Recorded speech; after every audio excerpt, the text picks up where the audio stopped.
In the hustle of modern life, it's easy to overlook simple, accessible solutions to our most pressing mental health challenges. As a psychologist who likes to preach about the fundamentals, I'm here to cut through the noise and tell you something straightforward. Get up and walk. Yes, it's that simple. While therapy, medication, and mindfulness practices have their place, walking is an often underestimated powerhouse for mental well being. Let's unpack why lacing up your sneakers might just be the best thing you can do for your mind. Welcome back to Savvy Psychologist. I'm your host, Dr. Monica Johnson. Every week on this show, I'll help you face life challenges with evidence based approaches, a sympathetic ear, and zero judgment. Number one, walking reduces stress and anxiety. We're all familiar with that gnawing, ever present tension that creeps up in our shoulders and minds after a long day. Chronic stress can wreak havoc on both your body and brain, leading to anxiety, depression, and even physical health problems. Walking, however, has been shown to significantly reduce stress hormones like cortisol. When you walk, especially in natural environments, so think parks, forests, or even tree lined streets, have you noticed the calming effect that can occur? This gentle attention helps your mind relax, reducing the mental fatigue that builds up from hours of screen time or constant problem solving. So the next time you feel overwhelmed, don't reach for your phone or the remote. Instead, step outside and let your worries fade with every step. The second thing is that walking boosts mood and fights depression. Depression can feel like a heavy fog that settles over your life, making even the simplest tasks feel insurmountable. But here's why I love walking. It's one of the most low lift activities you can engage in and can begin to build the momentum you need to move through your mood symptoms. Physical activity increases the production of endorphins, so those feel good chemicals that boost mood and reduce pain. Moreover, regular walking has been linked to increased levels of brain derived neurotrophic factor, a protein that supports the growth of new neurons and helps combat the cognitive decline often associated with depression. In simpler terms, walking can literally help rewire your brain for happiness. So even if you can't muster the energy to hit the gym, a brisk walk around the block might be the first step, pun intended, towards feeling better. Walking enhances creativity and cognitive function. Have you ever noticed how some of your best ideas come not when you're staring at a screen, but instead when you're out for a stroll? That's not a coincidence. Walking has been shown to boost creative thinking and problem solving abilities. One study found that participants who walked either indoors or outdoors showed a significant increase in creative output compared to those who remained seated. This isn't just about artistic inspiration either. Walking improves overall cognitive functioning, enhances memory, attention, and even academic performance. It stimulates the release of neurotransmitters like dopamine and serotonin, which play key roles in focus and learning. So if you're stuck on a problem or need a fresh perspective, walking isn't a distraction, it's a strategy. Number four is walking improves sleep quality.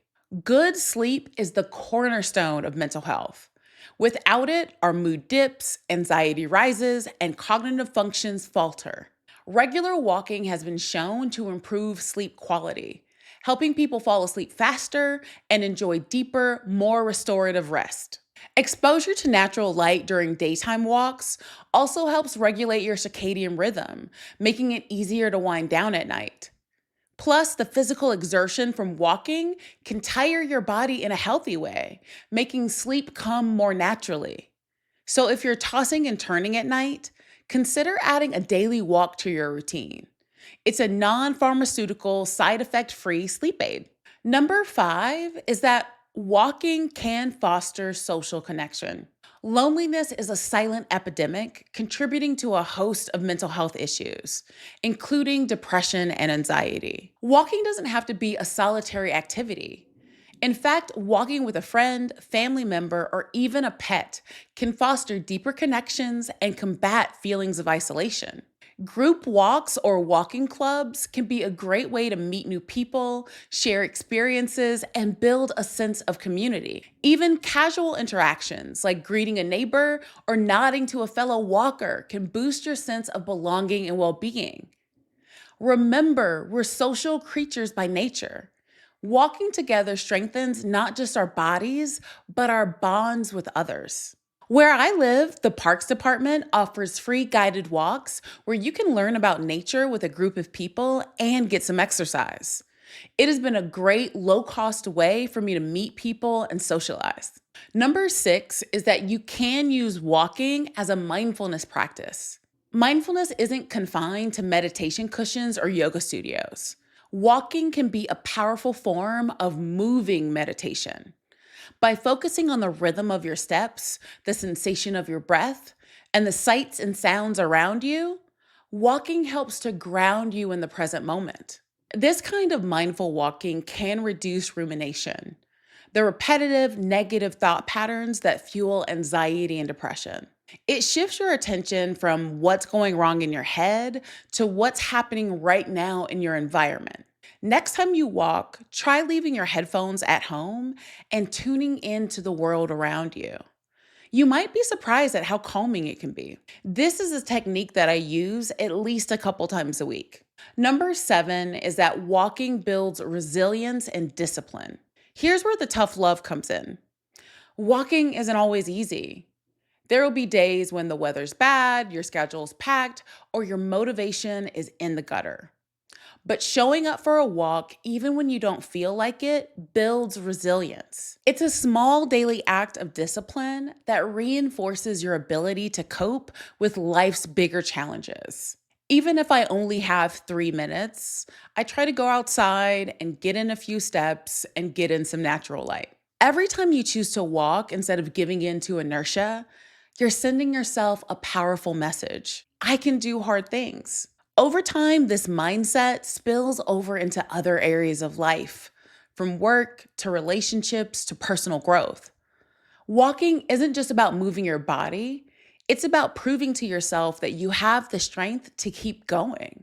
I choose to walk even on days when I engage in other forms of exercise. Many of us sit too much during our day. This gives me another opportunity to stand and move that I wouldn't normally have due to the nature of my work. If you work in construction or live in a city where you walk daily anyway, you may not need it.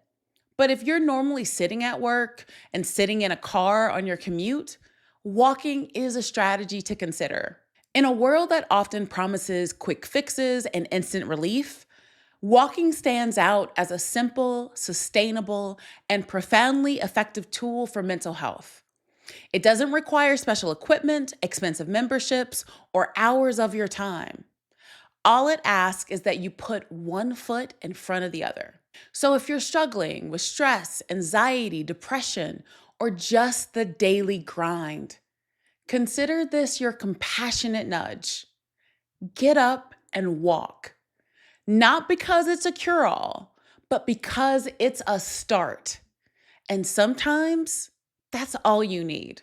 How many steps are you going to try to get this week? Let me know. You can contact me via Instagram at KindMindPsych or via my email at psychologist@quickanddirtytips.com. The Savvy Psychologist is a quick and dirty tips podcast. It's audio engineered by Steve Rickyberg with script editing by Brandon Getchis. Our podcast and advertising operations specialist is Morgan Christensen. Our digital operations specialist is Holly Hutchings. And our marketing and publicity associate is Davina Tomlin. Nathaniel Hoops is our marketing contractor. Follow Savvy Psychologist on Apple Podcasts, Spotify, or wherever you listen to podcasts. That's all for this episode of Savvy Psychologist. Thanks for listening, and I'll see you next week.